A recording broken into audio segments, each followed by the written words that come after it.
বাঙালির অন্যতম প্রিয় একটা রেসিপি হলো চিংড়ি মাছের মালাইকারি। আজকে এই রেসিপিটাই তোমাদেরকে বানিয়ে দেখাবো।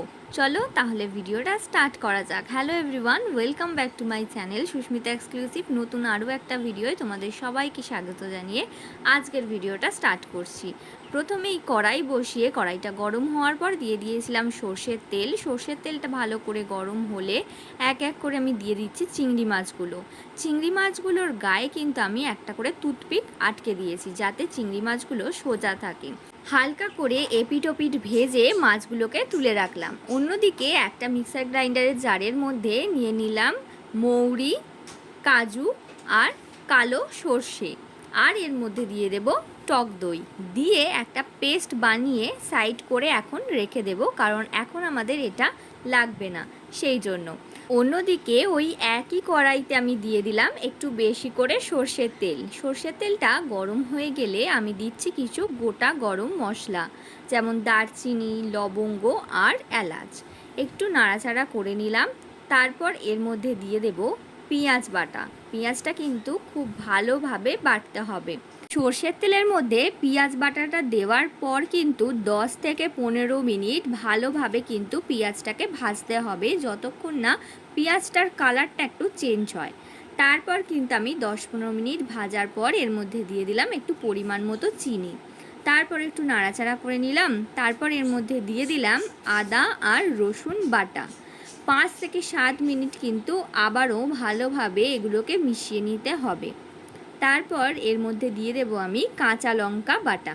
আবারও 5 মিনিট মতো ভালোভাবে প্রত্যেকটা জিনিস মিশিয়ে নেব। আচ্ছা, এবার তোমরা বলো তো চিংড়ি মাছের মালাইকারি খেতে তোমরা কে কে ভালোবাসো, আর বাড়িতে এই রেসিপিটা তোমরা কে কীরকমভাবে রান্না করো অবশ্যই কিন্তু কমেন্ট করে জানিও। এরপর আমি এখানে দিয়ে দিলাম শুধুমাত্র হলুদ আর কাশ্মীরি লঙ্কা গুঁড়ো, আর কিন্তু বেশি কিছু মশলা লাগছে না। কাশ্মীরি লঙ্কার বদলে তোমরা চাইলে গুঁড়ো লঙ্কাও দিতে পারো। আমি যেহেতু কাঁচা লঙ্কা বাটা ব্যবহার করেছি সেই জন্য আর গুঁড়ো লঙ্কা দিলাম না। এরপর আমি এর মধ্যে দিয়ে দেব আগে থেকে যে পেস্টটা বানিয়ে রেখেছিলাম কাজু, কালো সর্ষে, মৌরি আর দই দিয়ে, সেই পেস্টটাই আমি দিয়ে দিলাম।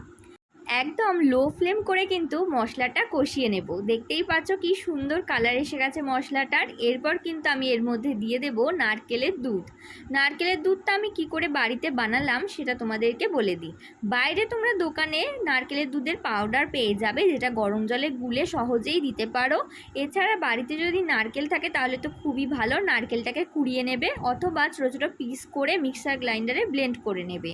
তারপর একটা বাটিতে গরম জল করে গরম জলের মধ্যে ওই নারকেল কোড়াটা ভিজিয়ে রাখবে প্রায় আধ ঘন্টা মতন। ব্যাস, তাহলেই রেডি নারকেলের দুধ। যে বাটির পরিমাণ করে আমি নারকেলের দুধ দিয়েছিলাম সেই বাটির পরিমাণেই কিন্তু আমি দিয়ে দিলাম নর্মাল দুধ। তারপর কিন্তু আবারও ভালো করে মিশিয়ে নেব। এরপর আমি মিডিয়াম ফ্লেম করে এটাকে ছেড়ে দেব প্রায় 10 মিনিটের জন্য। একটু ফুটে গেলেই তারপর এর মধ্যে দিয়ে দেবো এক এক করে আগে থেকে ভেজে রাখা চিংড়ি মাছগুলো। ব্যাস, তাহলেই কিন্তু রেডি আজকে চিংড়ি মাছের মালাইকারি। তোমরা অবশ্যই কিন্তু বাড়িতে বানিয়ে খেও, আর কীরকম লাগলো আজকের রেসিপিটা কমেন্ট করে জানাতে একদম ভুলো না। আশা করছি তোমাদের আজকের ভিডিওটা খুব ভালো লেগেছে। ভালো লাগলে লাইক, শেয়ার, কমেন্ট করতে কিন্তু একদম ভুলো না। আর আমার চ্যানেলে যদি নতুন হয়ে থাকো তাহলে কিন্তু অবশ্যই আমার চ্যানেলটাকে সাবস্ক্রাইব করে দিও, আর পাশে থাকা বেল আইকনটা প্রেস করে দিও নতুন নতুন অনেক ভিডিও দেখার জন্য। আজকের মতো ভিডিওটা এখানেই শেষ করলাম। সবাই সুস্থ থেকো, ভালো থেকো, নতুন নতুন অনেক কিছু রান্না করে খাও দাও, মজা করে থাকো। আর আজকের রেসিপিটা কীরকম লাগলো সেটা কিন্তু কমেন্ট করে জানাতে একদম ভুলো না। Bye bye.